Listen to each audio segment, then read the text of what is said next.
Bienvenida, bienvenido.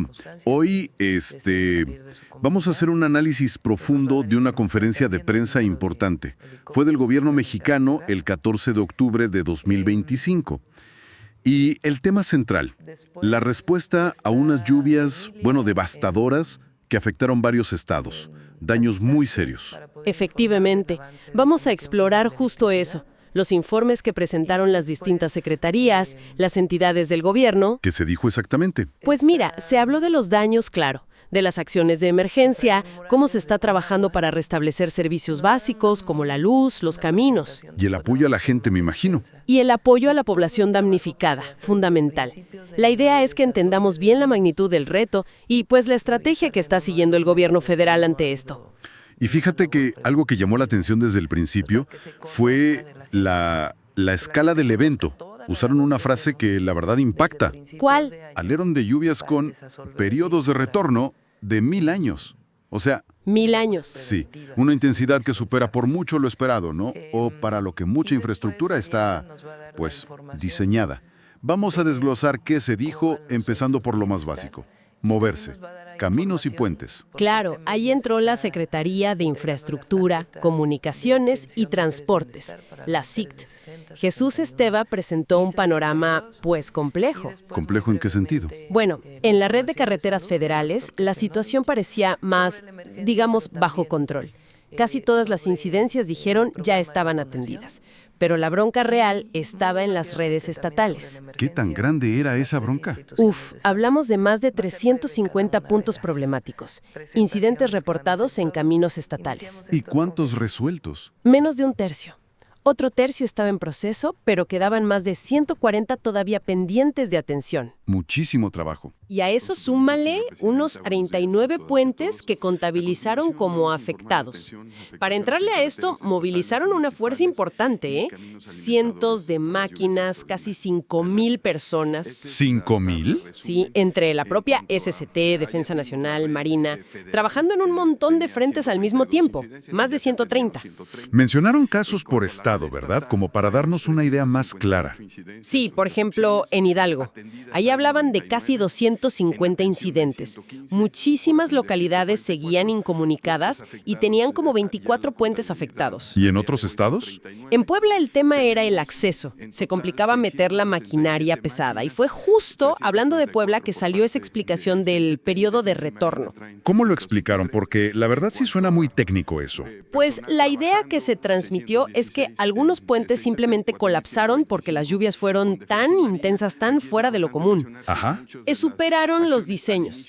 Diseños que aguantan eventos que estadísticamente pasan cada 100 años, más o menos. Ok. Entonces, la presidenta pidió que se aclarara que esta intensidad podría ser como de un evento milenario. Para subrayar lo extraordinario del fenómeno. Entendido. Vaya, es una forma de poner en perspectiva la fuerza de la naturaleza que enfrentaron. ¿Qué más se dijo de otros estados? ¿Veracruz, por ejemplo? En Veracruz, la situación también estaba seria. Decenas de caminos todavía cerrados, muchas comunidades aisladas, mostraron una imagen muy gráfica, de un deslizamiento enorme. ¿De qué tamaño? De casi 1 kilómetro, entre Guayacocotla e Ilamatlán. Un deslave gigantesco. Un verdadero reto para la ingeniería, claro. ¿1 kilómetro? Impresionante. Y creo que mencionaron un plan bastante audaz para esa zona, ¿no? Sí. Planeaban instalar un puente provisional de estos tipo Bailey, pero como por tierra no se podía llegar, Entonces, pues contemplaban usar helicópteros de carga pesada de la CFE, de la Comisión Federal de Electricidad, para llevar las secciones del puente hasta allá. ¿qué operativo? Mientras tanto, en Querétaro y San Luis Potosí, aunque ya había avances, pues seguían trabajando en la limpieza y, sobre todo, en estabilizar taludes. Esas laderas que siempre amenazan con deslizarse más. Y con tantos lugares incomunicados, me imagino que la conexión aérea se volvió vital. Fundamental, totalmente. Se detalló la operación de 41 helicópteros en total. ¿41? Distribuidos entre Hidalgo, Veracruz, Puebla y Querétaro. Y estos no solo llevaban víveres, agua, También llevaban personal médico y servían para evacuar a gente que necesitaba atención urgente. Una operación logística logística aérea, pues muy considerable. Y ya que mencionaste a la CFE, otro servicio esencialísimo es la electricidad. ¿Cómo iban con eso? Emilia de CFE dio el reporte a distancia. Sí, informaron un avance, pues importante. Para esa mañana decían tener ya un 91% de restablecimiento en los 5 estados más golpeados. 91% es bastante. Sí, habían reconectado a miles en las últimas 24 horas. Pero todavía quedaban casi 24,000 usuarios sin luz.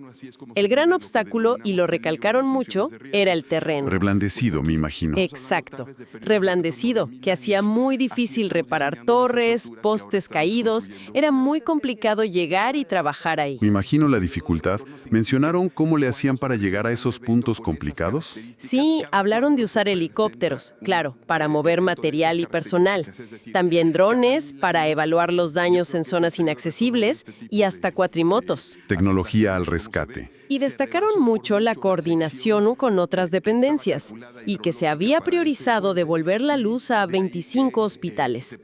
Las imágenes que mostraron hablaban solas. Personal trabajando en condiciones muy difíciles, a veces teniendo que caminar por cauces de ríos.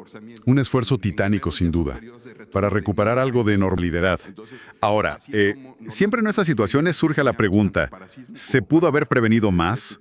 ¿Conagua, la Comisión Nacional del Agua, abordó este punto? Sí, Efraín Morales, de Conagua, presentó un resumen de trabajos preventivos, cosas que se habían hecho a lo largo del año. ¿Cómo qué? Detallaron labores de desasolve, o sea, limpiar ríos de lodo o de escombros, y también reforzamiento de bordos. Esto en muchos estados: Acapulco, Tabasco, Hidalgo, Estado de México, Veracruz. ¿Dieron ejemplos concretos de obras que sí hayan ayudado ahora? Mencionaron específicamente una obra, el colector de Chalco, en el Estado de México. Según informaron, esta obra evitó que se inundaran colonias que, pues, históricamente sufrían mucho con las lluvias. Ah, mira. También hablaron de la inversión en maquinaria propia para Conagua y de cómo colaboraron con estados y municipios, a través del Fondo de Infraestructura Social, apoyando miles de pequeñas obras de drenaje. Básicamente, fue como una defensa de las acciones preventivas que se toman, pues, de forma rutinaria. Entendido. Bueno, pasemos ahora a la ayuda directa, la gente que lo perdió todo o casi todo. La Secretaría de Bienestar, con Ariadna Montiel, habló del censo de damnificados. Exacto. El censo arrancó en las zonas donde ya se podía entrar, claro, priorizando las de mayor impacto. Dieron un ejemplo. Solo en la zona de Poza Rica, allá en Veracruz, desplegaron 800 personas. ¿Los servidores de la nación? Esos mismos, los servidores de la nación, para hacer este levantamiento casa por casa. Y el primer día, fíjate, ya tenían el registro de más de 4,000 viviendas o familias afectadas. ¿Y cómo funcionaba ese censo? Porque uno piensa en trámites y, en medio de una crisis, pueden ser muy lentos. Pues la instrucción fue muy clara: rapidez y confianza en la gente. ¿Confianza en qué sentido? Se dijo que si alguien ya había limpiado su casa, por ejemplo, antes de que llegara el censista, pues bastaba con mostrar una foto como prueba del daño. Se buscaba evitar la burocracia al máximo y confiar en la palabra de los afectados sobre lo que perdieron. Interesante ese enfoque, ¿eh? Menos papeleo en medio del caos. ¿Hubo otras medidas de apoyo social así, inmediato? Sí, anunciaron algo más: la apertura de 5,000 espacios adicionales en el programa Jóvenes Construyendo el Futuro. ¿Para qué? La idea es que estos jóvenes se sumen a las brigadas de limpieza, de apoyo en los municipios afectados, algo que, dijeron, ya se hizo en Acapulco después del huracán Otis. Ah, claro. Y además se está haciendo un censo paralelo para ver cuántas escuelas resultaron dañadas también. Y aprovecharon el espacio, ¿verdad?, para dar una actualización de otro programa social, aunque no estuviera tan ligado a la emergencia. Así es. Ariadna Montiel informó sobre cómo iba la entrega de tarjetas de la nueva pensión Mujeres Bienestar. ¿La de 60 a 62 años? Esa mera. Para mujeres de 60 a 62 años. Indicó que el proceso estaba en marcha, que tenían casi 2 millones de mujeres registradas y que ya habían entregado más de 350,000 tarjetas hasta esa fecha. Explicó el proceso: notificación por SMS o consultar la web para recoger la tarjeta. Ok. Un paréntesis informativo dentro de la conferencia de emergencia. Volvamos a la respuesta al desastre. El sector salud, crucial siempre. ¿Qué reportaron? El doctor Kersenovich, secretario de Salud, dio los detalles. Pues mira, el principal reto, según explicó, era la incomunicación. Aunque afortunadamente los daños estructurales a hospitales fueron menores en general. Así que la estrategia se basó en llevar la atención a la gente. ¿Cómo? Con brigadas. Exacto, a través de brigadas móviles. Habló de varios tipos. ¿Cuántas y de qué tipo? Mencionó casi 500 brigadas federales de vacunación ya desplegadas y querían duplicarlas. Unas 140 brigadas de control de vectores. ¿Vectores? ¿Para qué? Para fumigar, son claves para prevenir enfermedades como el dengue, que siempre es un riesgo después de las inundaciones, y también unas 240 brigadas médicas. ¿Con personal médico? Sí, con doctor, enfermera y promotor de salud, para dar consulta directa en las comunidades que lo necesitaran. ¿Y cuánta gente había necesitado atención médica? Directamente por las lluvias. Las cifras que dieron eran relativamente bajas hasta ese momento. Unas 90 personas hospitalizadas directamente por la emergencia y recalcaron que no había fallecidos entre ellas, y alrededor de 7.800 consultas médicas relacionadas con la situación. Bueno, es bueno saber que no eran tantas hospitalizaciones graves. Sí, y aprovecharon también para lanzar la campaña invernal de vacunación, influenza, COVID, neumococo, reforzándola en las zonas afectadas y asegurando que había suficientes dosis para todos. Mencionaste el dengue. ¿Profundizaron en ese riesgo específico? Sí, se hizo énfasis en eso. Compararon cifras de dengue de 2024 y 2025 en la región afectada. Mostraron que antes de las lluvias, de hecho, había un descenso. ¿Y ahora? Pues el objetivo es mantener esa tendencia a la baja, con fumigación, con control de larvas y en agua estancada, y pidiendo mucho la colaboración de la gente para limpiar patios, cacharros, todo eso. Claro, la prevención comunitaria. Luego intervinieron los responsables de las grandes instituciones de salud pública. IMSS Bienestar, ISSSTE, IMSS Ordinario. ¿Qué aportaron ellos? El titular de IMSS Bienestar mencionó un hospital afectado en Puebla, La Ceiba. Dijo que seguía operando urgencias y que se apoyó con una unidad móvil. Habló del envío de más unidades y brigadas y del despliegue adicional de carpas médicas y equipos quirúrgicos. ¿Y el ISSSTE? ¿Reportó daños? Sí, reportó casi 30 unidades con algún tipo de afectación. Una de ellas en Álamos, Veracruz, con pérdida total. Pero dijeron que el personal seguía atendiendo afuera como podían. Vaya. ¿Y los pacientes? Informaron que estaban buscando activamente a pacientes crónicos, como los de diálisis o cáncer, para asegurar que siguieran con sus tratamientos. Y planeaban desplegar 200 brigadas propias enfocadas en vacunación, tétanos, hepatitis B y atención básica. Importante eso. Y algo clave que recalcaron: en emergencia, la atención es universal. No solo para sus derechohabientes, atienden a quien lo necesite. Bien, bien. ¿Y el IMSS regular, el ordinario? Pues confirmó que sus hospitales y clínicas estaban funcionando, algunos con daños menores que ya se estaban reparando. También enviaron personal extra y unidades móviles para reforzar la atención en las zonas de desastre. En resumen, un esfuerzo coordinado, o al menos eso presentaron, de todo el sector salud federal. Bueno, la conferencia no terminó ahí. Hubo una sesión de preguntas y respuestas que tocó, pues, otros temas. ¿Qué resaltó de esa parte final? Sí, se mencionaron varios asuntos. Uno fue un paro laboral menor en el SAT, el Servicio de Impuestos. Dijeron que se estaba atendiendo. Otro tema que ha sido recurrente, la intervención de Accendo Banco. ¿Qué dijeron ahora? Pues la presidenta reiteró la postura del gobierno, que no se recibieron pruebas suficientes de lavado de dinero desde Estados Unidos, y defendió la acción de Hacienda como una medida técnica necesaria para proteger el sistema financiero.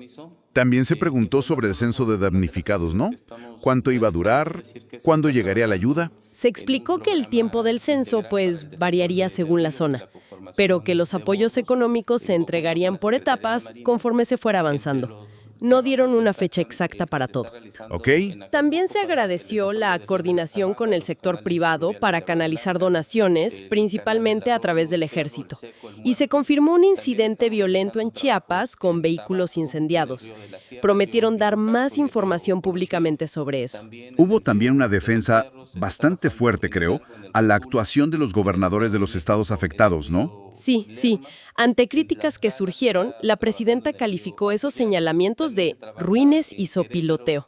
Defendió la labor de los mandatarios estatales. Y de su propio rol. Enfatizó que su papel se centraba más en la coordinación general de la respuesta federal, más que en, digamos, gestos personales de empatía en el terreno mismo. Entiendo. Se tocaron además temas de economía, seguridad, hasta reformas legales, muy rápido. Sí, muy rápido. Se dijo que Marcelo Ebrard, el secretario de Economía, evaluaría planes de reactivación para las zonas afectadas. Sobre supuestas revocaciones de visas a funcionarios por parte de EEU, el gobierno dijo no tener información oficial compartida por Washington. Algo más. Se anunciaron nuevos programas sociales para jóvenes en riesgo y prevención del delito. Mencionaron centros deportivos comunitarios y la expansión del modelo Pilares de la Ciudad de México a nivel nacional. Y las reformas. Se habló de la ley de amparo y la famosa jornada laboral de 40 horas. Sobre la reforma a la ley de amparo, la justificaron como necesaria para evitar que los amparos detuvieran indefinidamente procesos judiciales. Citaron casos de evasión fiscal o lavado de dinero como ejemplo. ¿Y las 40 horas? Buscando, dijeron, una implementación gradual que no afecta los aumentos salariales. Habrá que ver esa propuesta.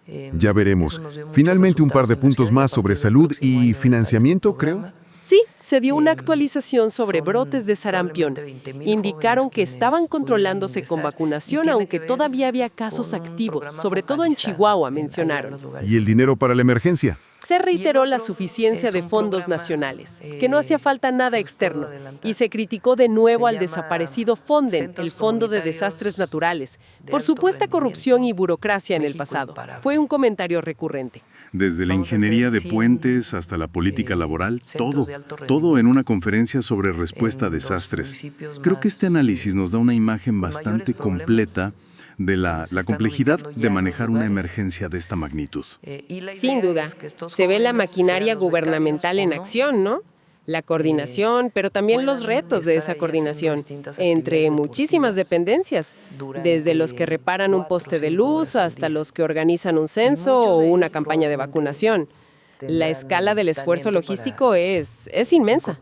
Y esa mención inicial sobre lluvias de periodo de retorno milenario, como que resuena al final, ¿no?